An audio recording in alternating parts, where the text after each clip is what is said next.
What's your blood alcohol content? How did you get camo Jordans? They make them. Is it not a word? Dude, it is a word. You harken back. You harking back. No, you right? do not. I was useless. Wait, hold on. Delonica? I'm hurting, man. Are you puking? Did you just bust out a Sargento? We're a Tillamook family. What's the proper technique to milk the teat? If they are competing for state championships, they ain't paying for their blizzards.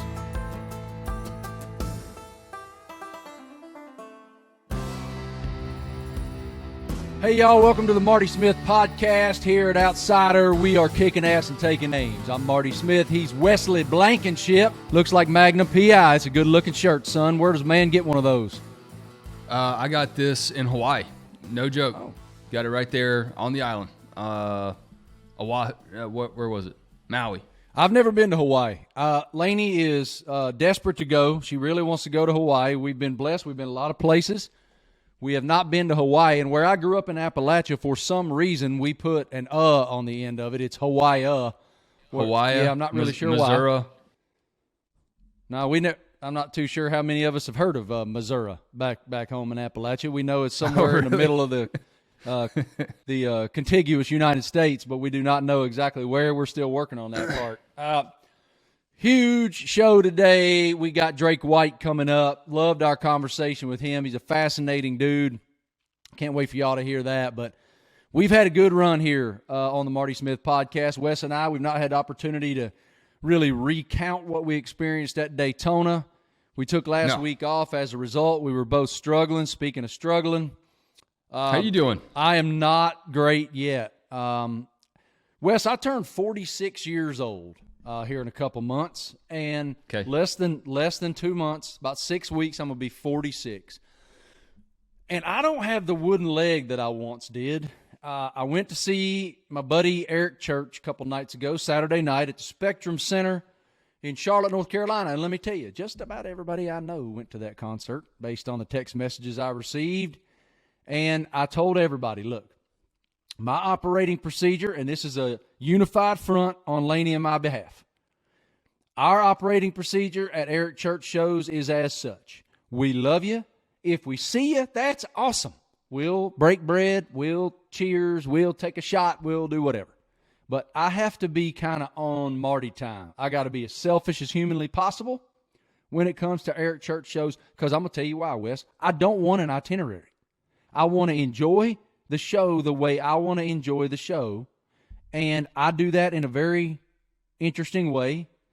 I sing at the top of my lungs, and I dance like a heathen. So you texted us that you were going to – I'm going to pull up the text and see what you said. You were going to the Spectrum Center, the Heart and Soul worship service down at the Spectrum Center Church of the Incarnate Word. I made that up on the fly. I thought for a moment that you were actually going to a church thing. Yep. And then I put two and two together. But it sounds like you actually do kind of get into a worship kind of state of mind. It's a worship service. And I'm telling you, man, I've seen a bunch of them. After the show, I spent some time with him, and I told him after the show, I've seen a lot of these, dude. And that one was very special. He absolutely... Chase Elliott gave you a shout out. Burnt that damn joint to the floor. And, well, I mean, so that's another thing I do when I'm smashed. I have this terrible habit of FaceTiming people, and I want them to experience the situation that I'm experiencing. And have you heard of Snapchat? I don't have Snapchat. Do you have Snapchat? Nah, hell no. One of my buddies invented Snapchat. Not the real thing, but he didn't know it at the time. But we were sitting around in our beat-up college house at Georgia. It would have been around 2011. And we'd had a few cold ones. And he said, what if you just had an app where you just sent a picture to your friends to show them what you were doing? And we said, dude, that's dumb as hell. Why would anyone want to see a picture of what you're doing at the time? Especially when you've had 6 Bud Lights and you can't even take a straight shot. And look at it now. Well, Lainey has it. She loves it. Actually, in fact, I am somewhat disconnected from my broader family as a result of the fact that I refuse to have Snapchat. Lainey, all of her sisters, her brothers, her mom, they all use this as their primary, this is what's going on in my life medium. And I refuse to use, I don't get it. I will not use it. I have it on my phone. You want to know why I have it on my phone? Because Lainey takes my phone and dials into it on my phone if we're somewhere where she has a low battery or she hacks you. I don't care. It's all I can do to poor Caroline. I don't want to do any social media. I don't want to do Instagram. I don't want to do Twitter. Sure as hell ain't going to add anything new. And so you use FaceTime as your version of Snapchat when you get drunk. Yes, and I was tuned. Listen, I'm going to tell you, man, I was absolutely and utterly useless on Sunday. And I got up this morning, went to bed last night really early. And I was because normally I'm junked the next day, but then after I have a good night's sleep, I'm full of piss and vinegar again, if I could learn how to say that word. I am still struggling today. So I got on the Peloton.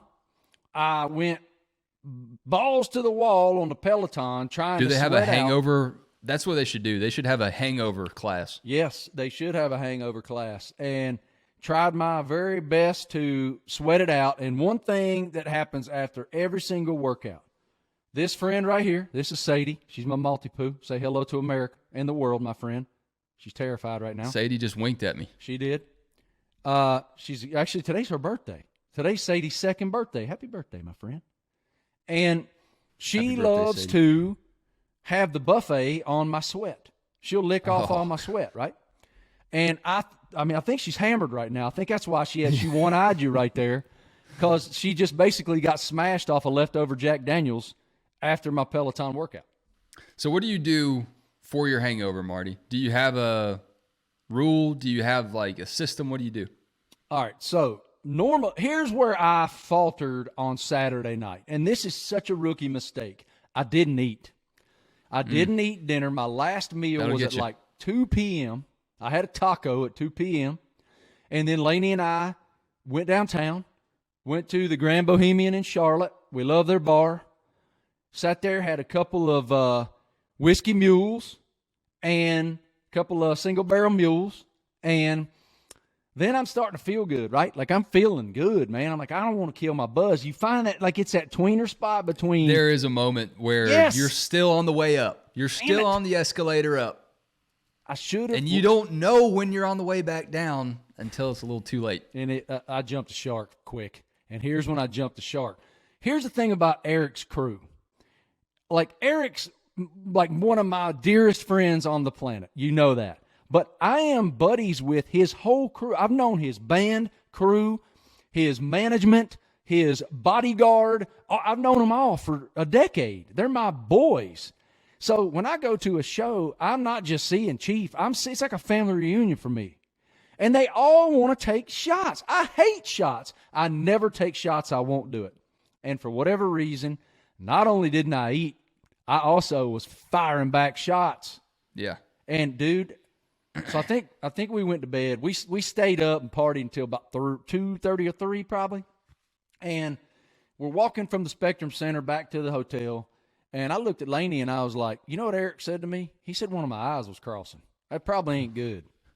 And so we get back there, everything's fine, pass out. And it's 6:30 or 7 in the morning, dude. And my head, I can't describe the pain. I don't know if I've ever had one that bad. There's a moment when you wake up and you feel how your head feels before you even see anything, when you know, I made a mistake. And you also know that once those eyes open, dude, that headache is compounded by powers. Oh, yeah. Because all of a sudden the pupils are the pupils are dilated. You've had your eyes closed. So I'm ashamed that I know this. I'm ashamed that I even have this system. But if I've had a few, first of all, the foundation is I don't drink more than 5 when I can help it. Big nights like yours, probably going to go over that limit. But that's the start. No more than 5. But I also have body armors. And Travis is laughing his ass off at me off camera right now because he knows I'm a big body armor guy. We went to Daytona. We leave the duels. First thing I go and get 4 body armors. What is it about body armor that you like so much? I like the body armor without the sugar in it. They sweeten it with like coconuts or I don't know, stevias. Is that a thing? Stevias? No aspartames. I don't do those. I don't do aspartames. So I get the body armors and I try to match. Like if I have 3 drinks, I'll have at least 2 body armors before I go to bed. If you wait until you wake up, you're done. Your stomach doesn't want anything else. So that's my tip to you guys. I don't endorse hangovers. I don't endorse binge drinking. But if you happen to slip up, try to hydrate before you go to bed. Producer Travis says stevia sugar is what body armor has in it. And Tim Tebow's a big stevia guy. So that tells me that it's very healthy for the human body. What is stevias? Where do you get a stevia? I don't even know, man. I think they sell it in a box. I think it comes in packets. Is it a plant or is it like... Yeah, I think it's plant-based. Okay. But I'm talking out my ass because I really don't know. It's not like the stevia family has made their own... It's a plant, Travis says. All right. So there you go. I wonder where you get a stevia plant. I wonder if I could grow one in my backyard. So I'm going to tell you what saved me, dude. What saved me was Goody's Cool Orange. If you guys have not had Goody's Cool Orange, it is the GOAT of headache powders. It's the GOAT of all headache medicines. Thank the good Lord above, Lainey had a couple in her overnight. I mean, I looked at her and I was like, baby, do you have any goodies? I'm in a bad way right now. And she started giggling. She said, I think so. So she went and got me one. And what the big key, the proper consumption methodology is you place the Goody's Cool Orange powder underneath the tongue. Okay. And you just leave it there for like a minute and let it infiltrate those huge veins under the tongue. And then you swish it around and you pound it on down there. But when we got up to leave, I did get a late checkout, just for the record. When we did get up to leave, I felt at least remotely human. Okay. And then I got some unhealthy food in my body and started to really come back to life. And by the time we got home, I was pretty much functional. I mean, I wasn't ready to go run a marathon or nothing, but I was functional. And you made it today. Oh, I mean, you got responsibilities, man. I got bills to pay. World ain't slowing down because you're hungover. We got all these partners. We got all these corporate partners for Marty Smith Podcast. We got to take care of. Right. Body armor. Like body armor, the unofficial exactly. Body armor, Jack Daniels. Body armor's gotten me. Body armor's gotten me on the show a couple of times. The Hawaiian Transportation Travel Board. Yeah, we got all kinds of partners today. Before the year is up, that's my goal that I'm putting on myself. We're having a show live from Hawaii. How'd you think the Daytona show went, man? I got some great feedback from it, and when I listened back, I didn't listen to the whole thing. You know, no offense. I spend enough time talking to you, and don't need to listen to it all the way back. But the thing I liked the most, other than the interviews, which were great, was just the sound of the cars behind us. And it just added that element of being on site, hearing this event firing up. And I thought that was really cool. And it's not really something that I expected to be blown away by, but it added something else. So I'm considering just every show now putting a Bluetooth speaker behind me and letting the soundtrack fill the background noise. But good job, man. Tremendous energy. Just tremendous energy, and had a blast doing it. It was so awesome to spend that time with all those guys and learn about where their heads were entering a new season. Everybody's extremely excited when a new season's about to begin. And we had a lot of guys on that podcast who ran up front in the Daytona 500. Yeah, we didn't have the winner, Austin Cindric. He can come on next time around. But the energy down there was beautiful. I talked about it on every single medium there was, from our podcast down there at Daytona to Marty and McGee on ESPN to Sports Center on ESPN. There's a new energy. And Jeff Gordon said to me and NASCAR's back. And I agree with him. We saw it at Fontana this weekend. Awesome finish to that race. We had a inter-team little scuffle, little dust up between eventual race winner Kyle Larson, the defending Cup Series champion, and the previous Cup Series champion in 2020, Chase Elliott. And that'll blow over. I mean, I can see why Chase was pissed off. They had a real rough day, and they battled all the way back to the lead and had the opportunity to be in a position to possibly win a race if it unfolded the proper way for him. And then he's on the high side trying to make speed with momentum off the corner.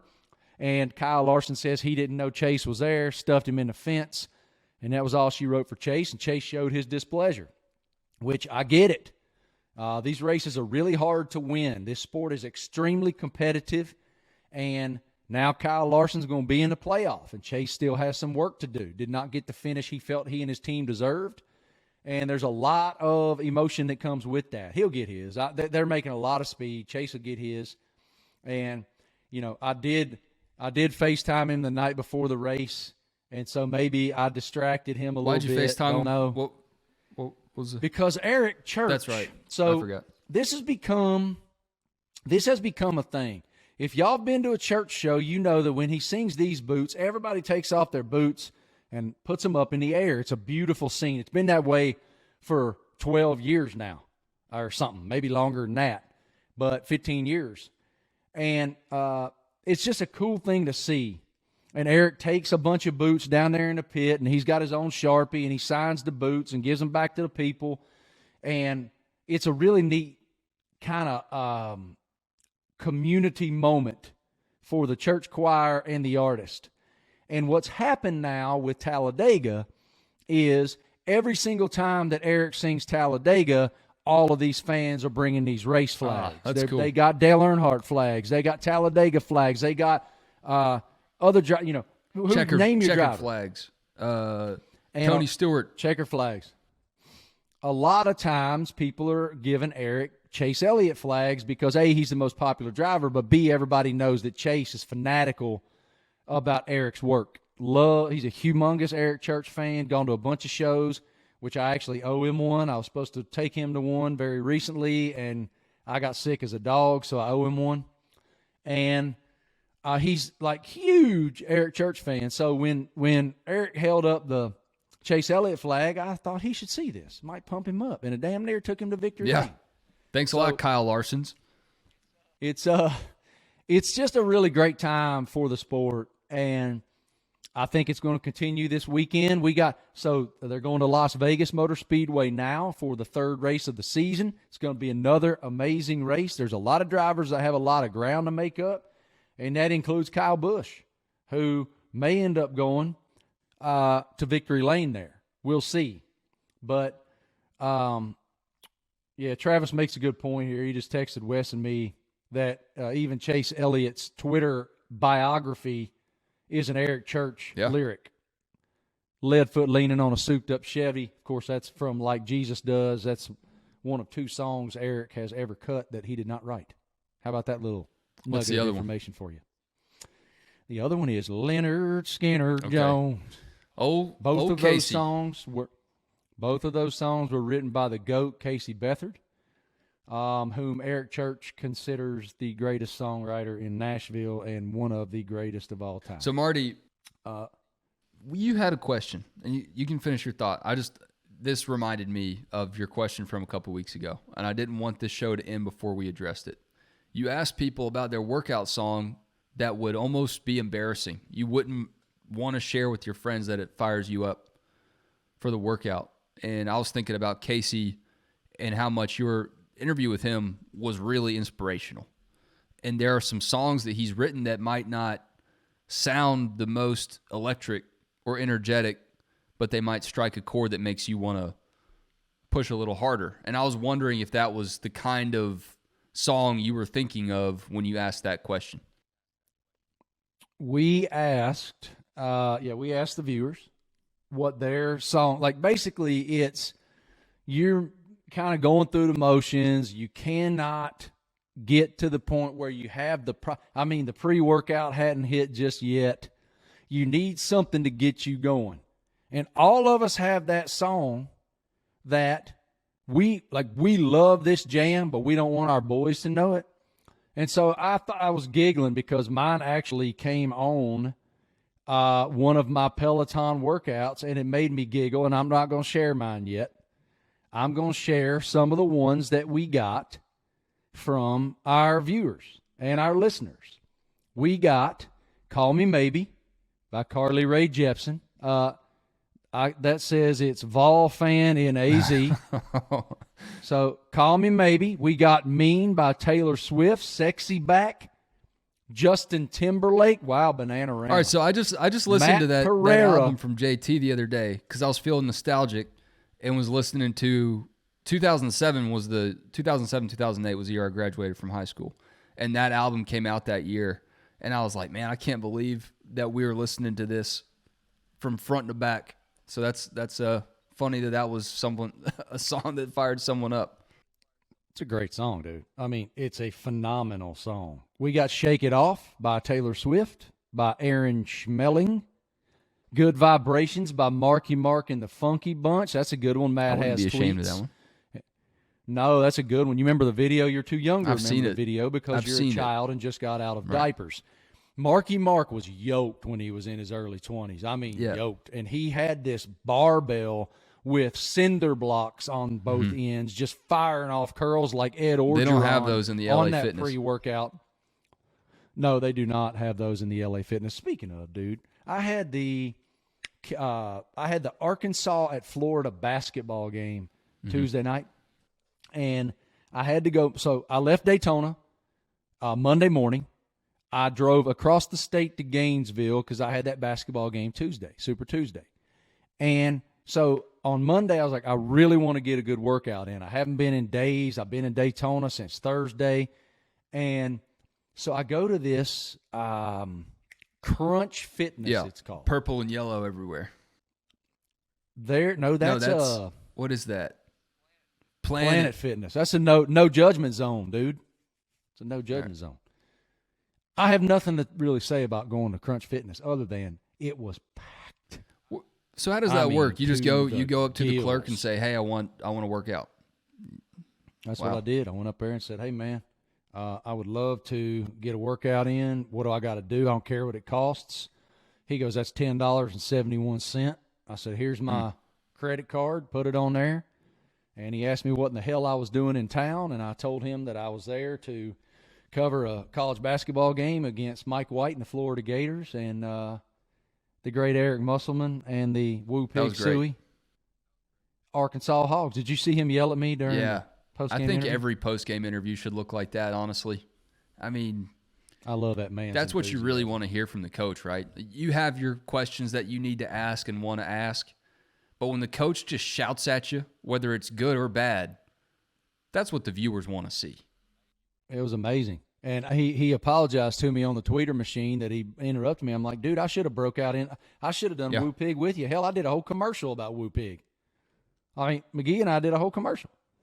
Here's some other ones. Bad Romance and Poker Face by Lady Gaga, which Poker Face, that's one of those songs that I sang wrong forever at the top of my lungs, but it was the wrong words. Right. Does that ever happen to you? I mean, of course. Out of me and my wife. I know it happens to Travis. Myself and my wife, though, I'm definitely the lyric champ.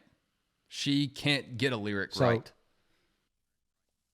You want to know what I sang? So I think that the lyric is, and Caroline can probably weigh in here too via text message, but I think the lyric is, can't see my poker face, my poker face. I think that is what it is. Do you know what I sang for like 4 years? Cutie pie, you can't see my poker face. So everybody has those songs that you just belt incorrectly, and I still sing Cutie Pie because that's your version, right? That comes to mind. Let's see. We have weigh-ins via text. Can't read my poker face. She's got Caroline. Okay, so Caroline has confirmed can't read my poker face is accurate. but she said she likes Cutie Pie more. Yeah. So that means I'll go ahead and tell you, Lady Gaga is one of mine, and it's from the Stars Born soundtrack, and it is. What's up, Sadie? Sadie's fired up. Lainey just got home. Yeah, I see those ears perked up. Sadie loves Lainey way more than she loves me. So the Stars Born soundtrack, not Shallow, but Always Remember Us This Way. That song has what I believe they call in the industry a crescendo vocally that really just lights a large fire inside of my heart. And I'm not saying that I've actually listened to it during a workout, but if I did, I'd probably pedal a little faster or run a little quicker. You'd be able to throw a couple more plates on that bar. I was going to say, so what you're telling me, Wesley climbs up under 225, and he's getting ready to fire off 10 reps of 225. I wish. And then Lady Gaga comes on, and we can push it to 245. These more tens on that bar. I don't have the bench workout, but she gets it, man. She gets after it on that track for sure. Fancy by Reba. That's a go-to right there. That's a good one, man. Hey, I love Can Reba. you imagine having the AirPods in and the person next to you just catches that little snippet of what you're listening to and it's fancy? Yes, and they would probably be just as fired up. Give me one of those ear pods. Probably inject some intensity into their veins. Fighter by Christina Aguilera says Blackburn 87. Stronger, Kelly Clarkson. I don't care if my buddies know, but mine would be The Way You Make Me Feel by Michael Jackson. Bye Bye Bye in Sync. Gloria, Gloria. Jared Hensley. That's a good one. That's kind of like mine a little bit. Hold On by Wilson Phillips. That's a good. Have you ever even heard of that song, Wes? Before your time, bro.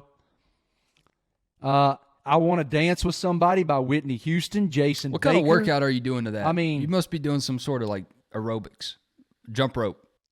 Well, look, again, it's whatever. All of us have that thing. Like when I tell you mine, you're going to I know what it like is. A schoolgirl. Oh, I already told you? I think I do.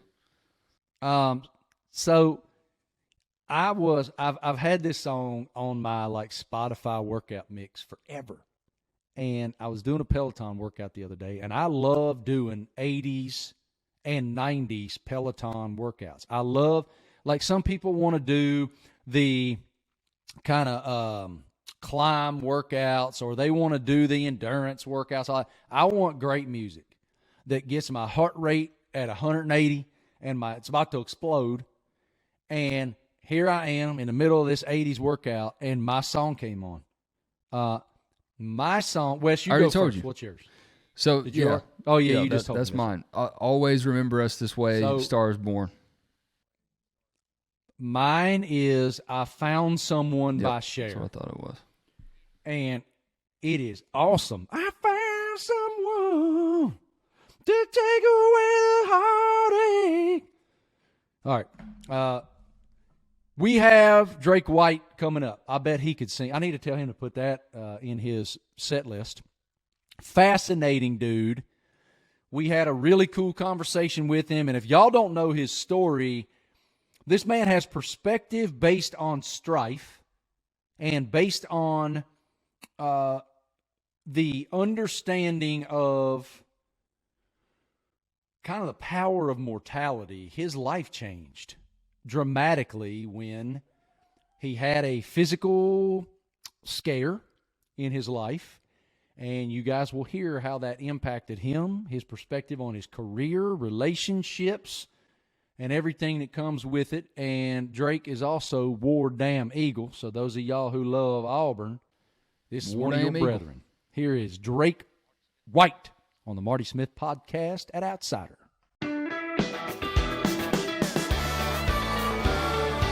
Let's start in Hoax Bluff. Yes, sir. Tell me about Hoax Bluff, man. What was growing up in Lower Appalachia like? Man, I always equate it to there was like a Huckleberry Finn type of freedom and like a support from my mom and dad. Like, it's right on the Coosa River, so we water skied and learned how to fish and chase ducks and deer and all that stuff. But the community of Hoax Bluff was so, we actually had an opportunity to win the state championship my senior year in 2002, and in football. Come on! And I think I've said that to you twice now, so I'm proud of it.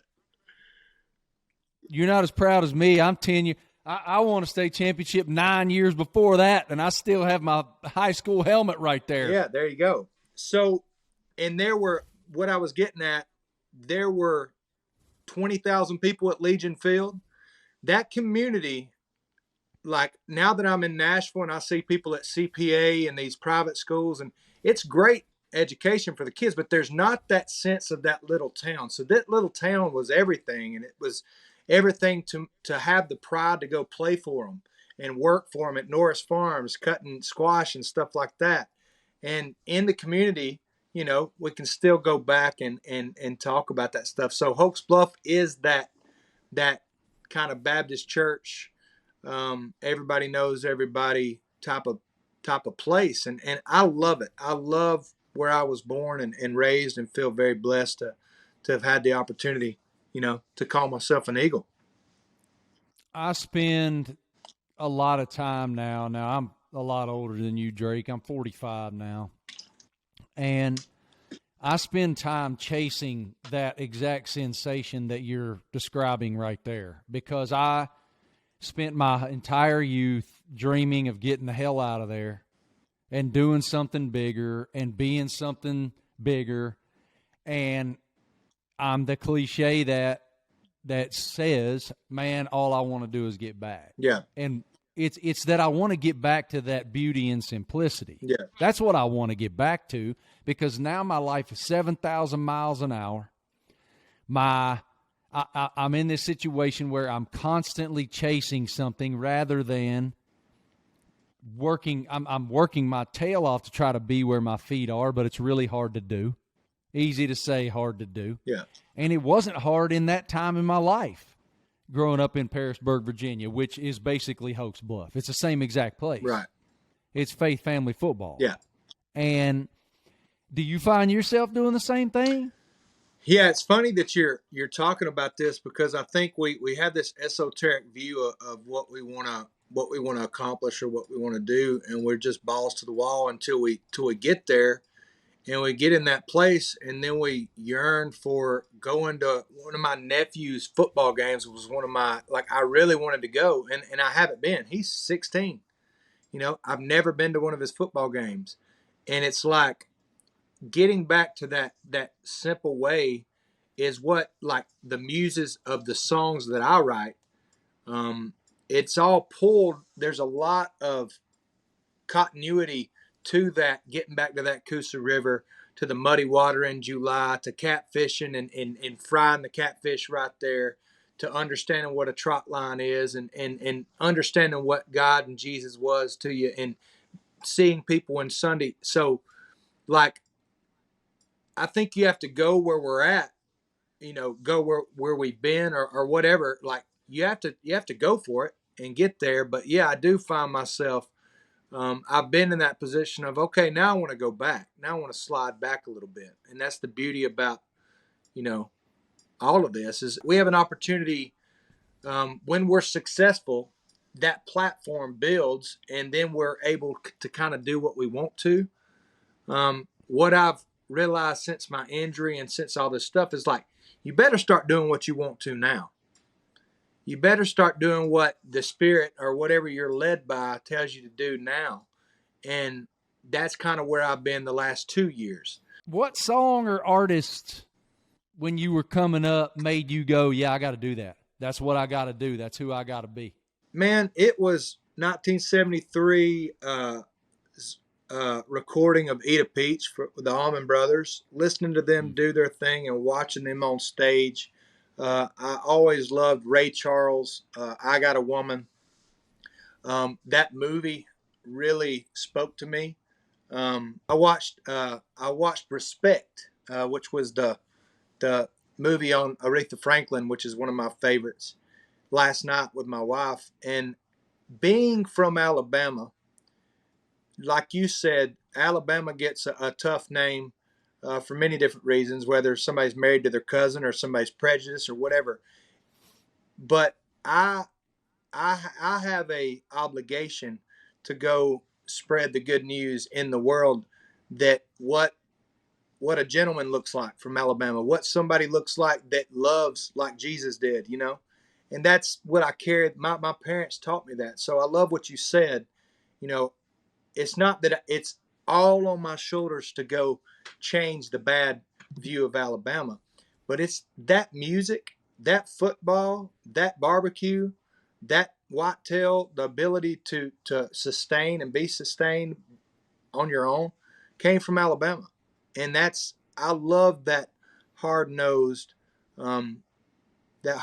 mentality that came from there. And that is the music that came from Muscle Shoals, Marty, that came from the cotton fields of slavery, that came from all the tumultuous living and pushing and grinding of gears, that hard times. That's what great music is made out of. And so for me, it was that Ray Charles. It was Aretha Franklin. For me, it was 90s country to switch gears on you. I mean, Garth Brooks was huge when we were, growing up. Clay Walker, all that 90s stuff. Red Akins, who I became friends with, these guys in 90s country. So you mix that Muscle Shoals sound that was happening, 25 years, 30 years before I became an adult. My dad was that kid. He was the kid racing his GTO out on Megan Boulevard, and the kid out there listening to the Allman Brothers and Zeppelin and getting to see those bands. And so when I got old enough to understand, about 11 years old, I dropped the needle. We got his record player out, and I started listening to music. Well, my dad can out-sing me, man. He can sing the damn rafters off in the church. It's awesome. And I started going to church and being like, I like this Black Crow stuff, I like this Rambling Man, Highwayman, Willie Nelson stuff. And my dad was like, oh, yeah, you like that? Check this out. Mom was like, oh, yeah, you like that? Check this out. And the Gaithers and all my grandparents and my grandfather, singing on Sunday morning, he was a preacher. So all of that stuff influenced me. Like I use Gumbo a lot because I love Gumbo, but it was all different ingredients in that pot, with the root being Jesus. See what I'm saying? Who makes the best gumbo you ever had? Oh, man, I've had some good. I cut my record down in Slidell, Louisiana. I cut my a video down there called "It Feels Good," and we just had a party and hung out. But I recently had my best gumbo that I've ever had, and it was in Abita Springs, Louisiana. We went out there to play a festival, and where the beer company is and where they brew. Yeah, they make good beer too. I was about to say that. They had a big festival, and everybody was out there rocking and rolling, and we were just there in LSU games. When you go to an LSU game, Alabama LSU, or Auburn LSU, you just walk around and eat some of that stuff. But the best gumbo I've had, if my wife's not cooking it, it was in Abita Springs. That was a really good save right there, Drake. You just saved that. That was a great save. Mentioning Mama. Good work. What is the challenge for an artist to find his or her voice when so many people want to shape it for them? Music, to me, I would have never done it if I couldn't do it the way I wanted to do it. And I've had 2 drop record deals. I had a management company drop me during COVID and right after my injury. People have dropped me and said I sing too hard, I sing too loud, you sing too left, you sing too right. You sing about beech nut tobacco in Copenhagen. Nobody really knows what that is anymore. You say things I do. Hell yes, they do. That's the stupidest thing I've ever heard. People definitely. You say things like knee high to a grasshopper. Like, what does that mean? And so for me, it goes back to Hoax Bluff, and I'll give my mom and dad credit. They always said, "You're made of the Most High.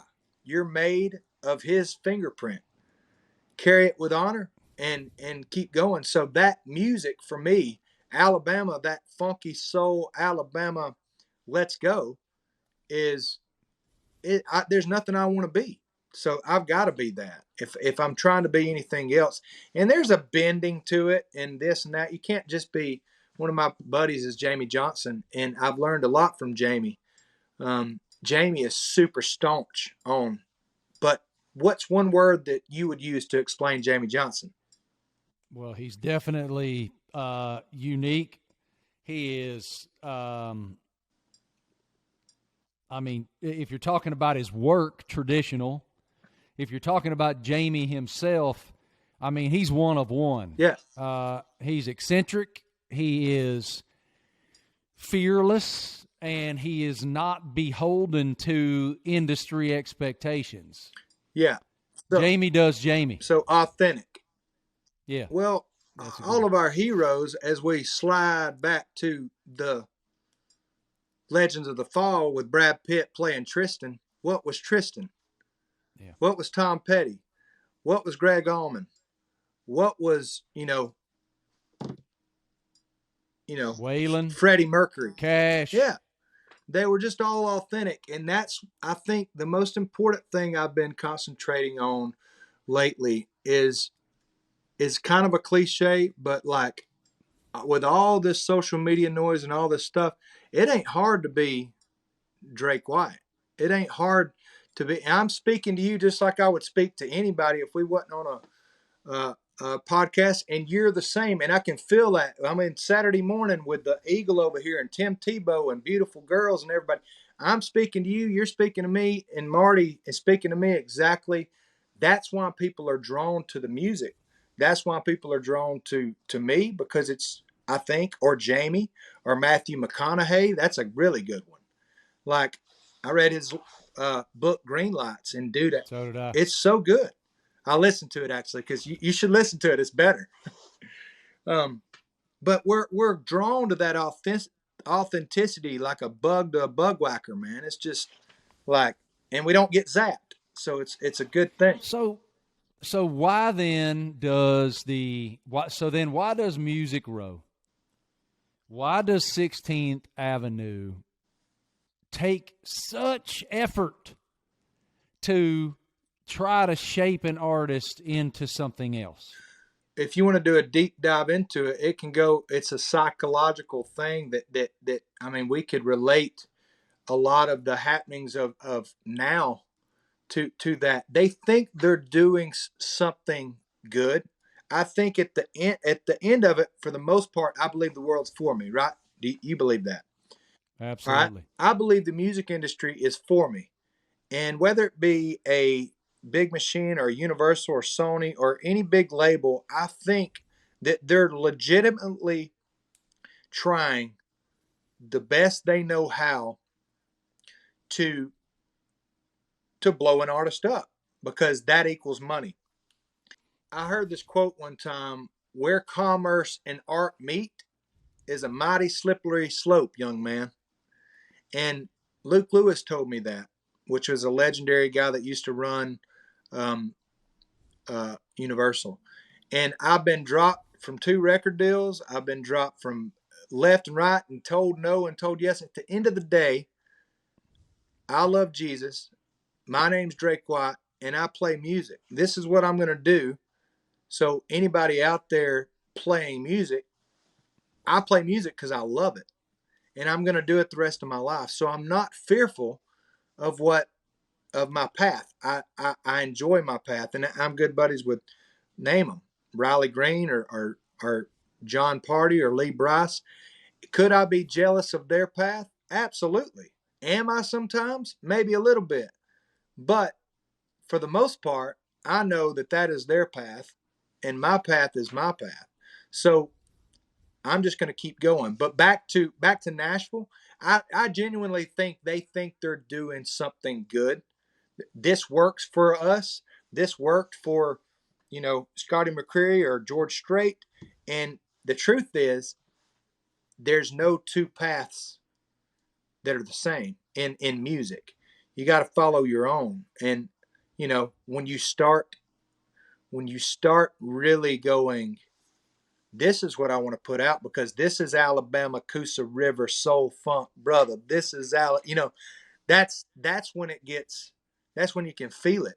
And so for me, I've just always pushed and pushed to be authentic, and pushed for my voice to be the same Alabama kid that was climbing trees too high and winning state championships and cutting grass and all that. Let's transition to the stroke that you experienced a couple of years ago and how that impacts your worldview. You and I've discussed this very briefly on my ESPN show, Marty and McGee, when you joined us when we were down at Auburn in the fall of 2021. But I want to start with a comment that I saw that you made, that this point in your life is mysterious. Mm-hmm. What makes it mysterious? The last 2 years, so I've had that 11-year-old in the closet, knowing that I'm built for something great in my mind, and I've made some good accomplishments and done some good things, and then this happens. Not only did this happen, the AVM was discovered. We started taking care of it.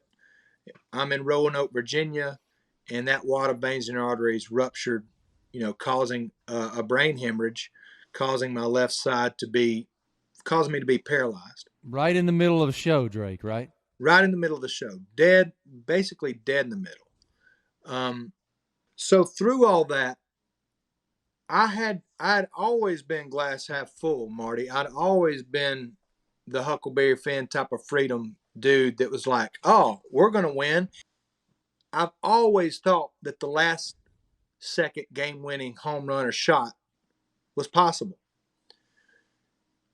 The reason mysterious is because it is my greatest achievement to win the battle between my head of coming from being paralyzed, coming from being basically a quarter of the man I was physically, and not being able to jump around on stage and Eddie Vedder everybody or scream and yell, and everybody going, well, nobody's going to tell you you're going to recover full. Nobody can tell you that. Only you. A stroke's just different, man. Nobody knows about the brain. At the end of the day, we know very little about the brain. And so it's been that positive attitude, that glass half full. A lot of people would have been like, he's, before the injury, they'd have been like, he's a little full of shit. He's just positive to be positive. Well, brother, I've been tested, and now I have the authority to sit here and say, my book is better. I went through this tumultuous time, this trying time, the valley of the shadow of death, defeated Goliath in it, and now I'm coming out of it. So now that through that mystery, remaining optimistic through that mystery is true optimism, is true faith, is true life. And I've never felt so alive as I did in this last tour, playing through all that stuff. I can't play guitar, and I've been playing acoustic guitar since I was 11, and it's part of me, but I can't play necessarily. I can't chord yet. This hand's still a little numb, but I carried it up on stage with me like a shield, dude, and I started beating around on it and figuring out ways I could contribute percussion-wise on the strings. So focusing on what you do have and making the best out of that, it always, for the art serves that. The art's like, it comes to you like that bug to that bug whacker, it just starts coming to you when you start that grateful attitude. And I'm always grateful. So mystery, real true faith and real true optimism, I don't think a man or a woman can claim that until they've been tried. And I've been tried. So mystery, that being optimistic through that mystery is my great, and winning the battle in between my ears has been my greatest feat. I love that battle between your ears. I don't know if you're a golf guy or not. I've interviewed Rory McIlroy multiple times for ESPN, and I love him. He's a phenomenal human being. I do too. With a beautiful spirit. And he said to me once that the most difficult golf course in the world is the 6-inch golf course between your ears. Amen. And that really spoke to me, because I love your point there that people love to scoff at optimism. People love to mock an overwhelming, undeniable positive energy. Mm-hmm. And it's funny because that's their own insecurity. That's not a me problem. That's a you problem. Yeah. And I wonder, because I don't know if I would have the personal strength and fortitude myself. I don't know that I have the level of security that it requires to do what you did. That is, I know how to walk. I am unstoppable. I am a badass when I go on that stage. You cannot mess with me. And then all of a sudden, here I am as vulnerable as I've ever been in my life, and my wife has to teach me to walk again. What is that, man? Like, what does that do to a man?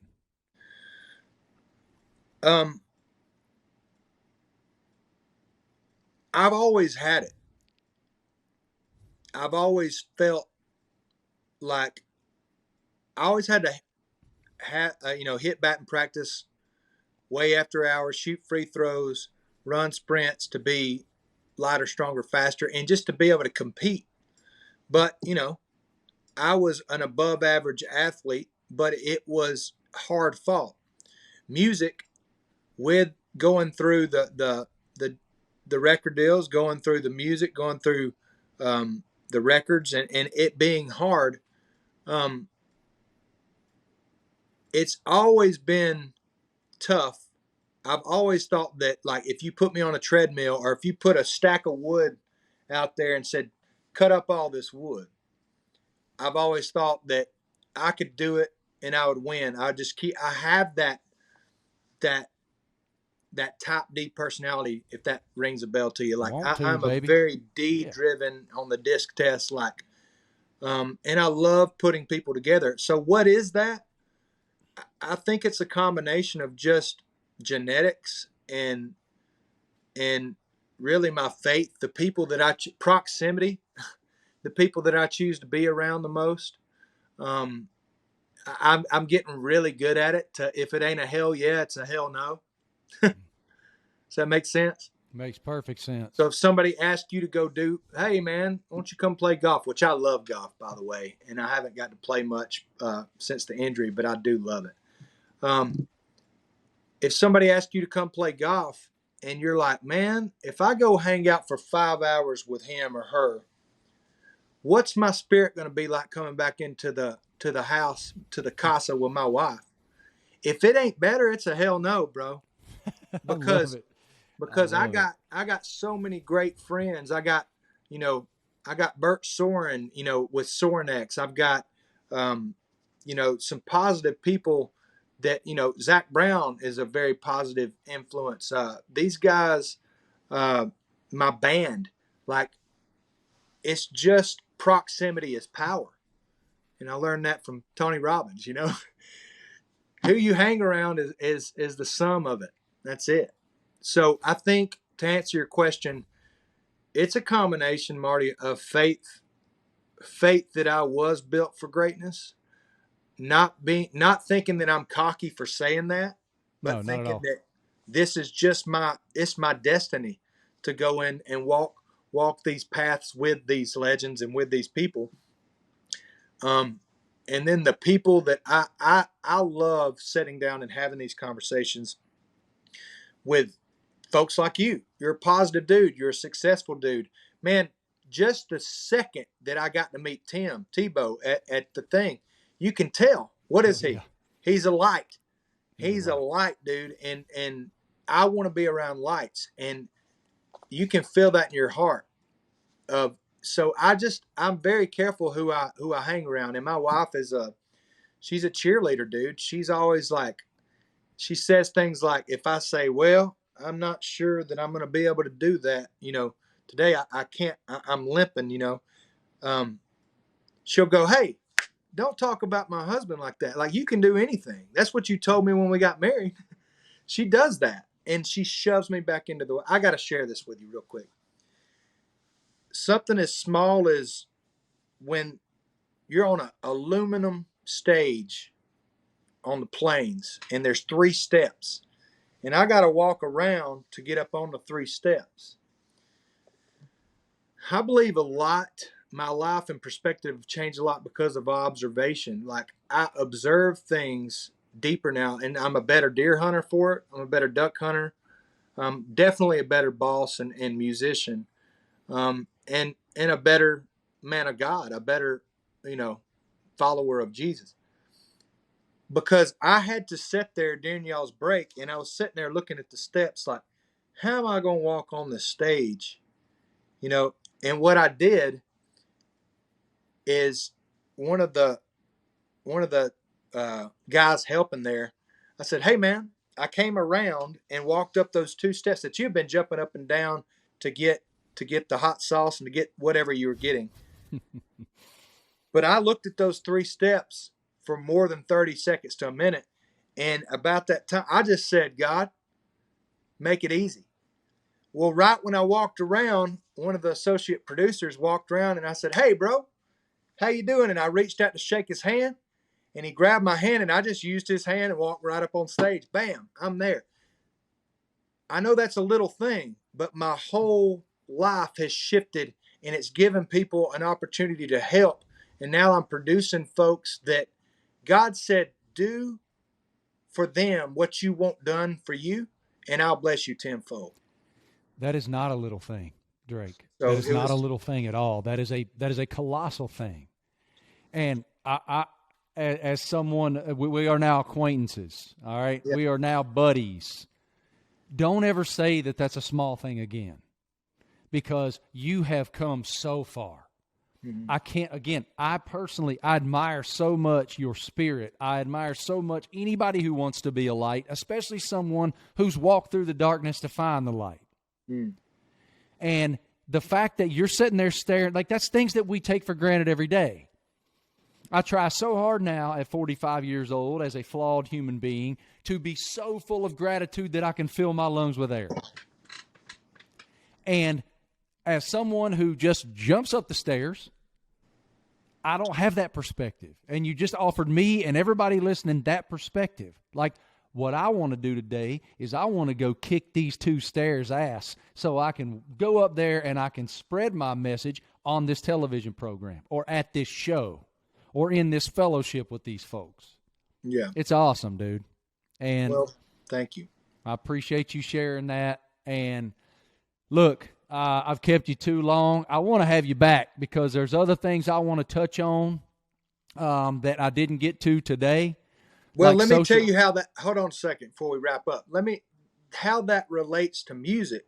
I said observation and looking at those 2 steps. Sorry. But music actually, in this time of like we're TikTok and there's 55 things vying for our attention. Yep. Music requires observation. And now it's given me an opportunity to look at things through a new lens of like when you have to look at a set of steps for a while to make sure that you're going to get up them and not fall on national TV. It switches that to, I wonder if that bass line will be better in this pocket. I wonder if the record will be better served if I let my grandfather, some of his words be on it, which I did. I wonder if, this drum loop or this drum beat would be better if we slowed it down. Like all that stuff, it just came into a slower way of life and a slower thing. So this whole thing of the stroke and it's literally been the best thing that I could have ever happened for me, my music, my marriage. And, we've got a record coming out in, it'll be March the 11th. And I mean, it basically is me writing. And I love how hard we had a hard time getting on this, some technical difficulties, but I told you on this, on the Marty, on the show, that when they said, I said, I want to write. I've got something to say right when the injury had happened. They said, well, the pandemic set in and nobody is writing anymore. Would you be interested in Zoom calls? Well, dude, writing a song is hard enough. Yeah. Now, everybody was so apprehensive, like, we can't do it on Zoom. Dude, I'm sitting here jumping up and down like, oh, God gave me an ability to write, and I can't walk yet. I'm in. And he goes, would you be willing to write on Zoom? I said, brother, I write in Morse code. I don't give a shit. I've just got smoke signals. Right. I'll write. So that little thing that we talked about coming up the steps, that perspective shift is this record. And it gave me more empathy for the guy on the corner. It gave me more empathy for somebody going through a knee injury or a soldier coming back with PTSD and all that stuff. So music is one great thing it gave me. It gave me a bunch of music and a forever muse, but it gave me peace with my maker. It gave me peace in a time where everything is fast and winding wide open. It gave me peace in that, so that's what I'll conclude with. I love it. I love everything about what you're saying. I love everything about your spirit. And brother, you are a light. And I'm grateful for it. So grateful for your time and your perspective. Thank you. And we're going to do this again because, again, I got other stuff I want to rap about. Yeah, man. Birds of a feather, dude. Let's hang out. Always love learning about these artists and what motivates them and how they garner new perspective. And certainly Drake has new perspective after everything that he went through. Really grateful that he was so vulnerable in sharing that with us. It's going to impact a lot of lives, certainly impacted mine. And I've not only enjoyed my time with him here on the Marty Smith podcast, but he also came on Marty and McGee when we were down on the plains earlier during the football season. Great dude. I really think that his career is on the verge of taking off big time. And a lot of that is the vulnerability with which he sings and writes and that new perspective that he has. So thanks so much to Drake. Really appreciate that. We'll have to get him back on. There was plenty of topics I didn't get to and really want to with him. We're so grateful for you guys listening to what we're doing here, what we're trying to grow, what we are growing. And there's so much coming from Outsider.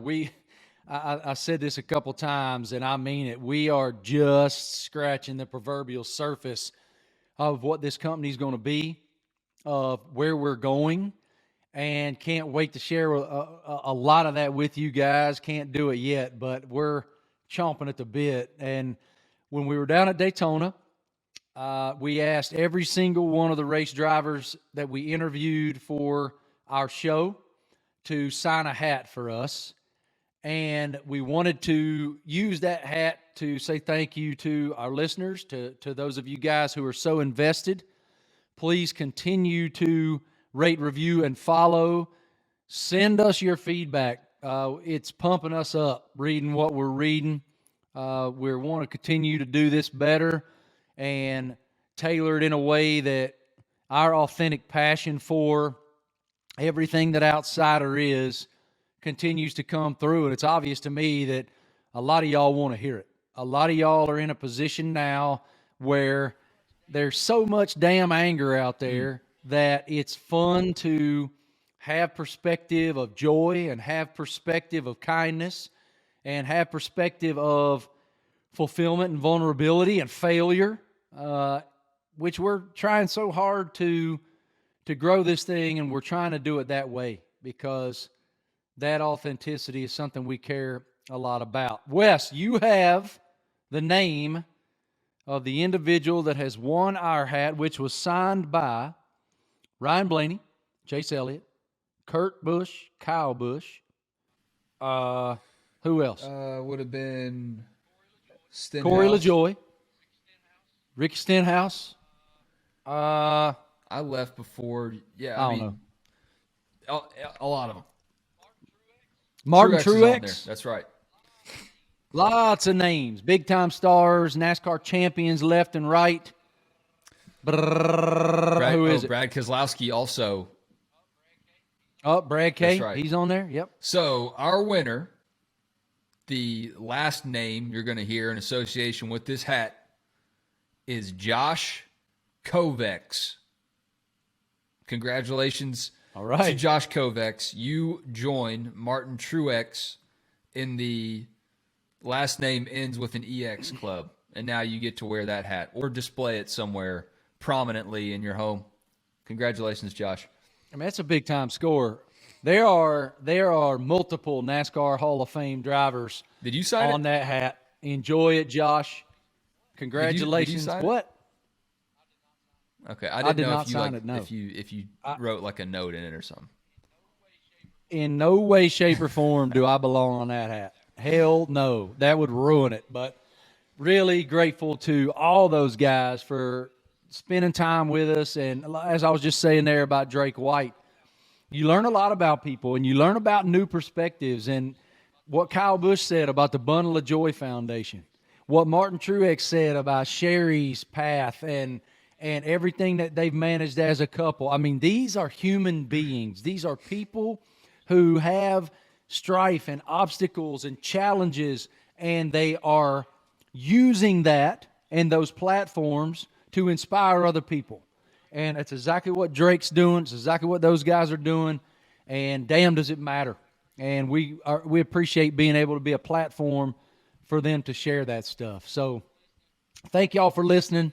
We appreciate it. Crank your embarrassing workout song to 12. Have a great workout. I'll never be able to. Next time I lay on the bench to try to pump some iron, I'll be thinking about Wesley with his 225 on there and Lady Gaga spitting the truth. I'll always remember us this way. And then I just You sound just like her. Pump it up, man. I love it, bro. I appreciate it. Great job. Great job, Travis. Great job, Caroline. We appreciate y'all. Everybody at Outsiders, grateful for y'all's investment in us. Appreciate our law enforcement officials all over the country working to keep our community safe. Fire and rescue, y'all are heroes. And speaking of heroes, the United States military, all branches, thank you so much to everybody who's active. Thank you so much to our veterans. It is amazing to be free. We live in the greatest nation. Thank y'all. Have an amazing week.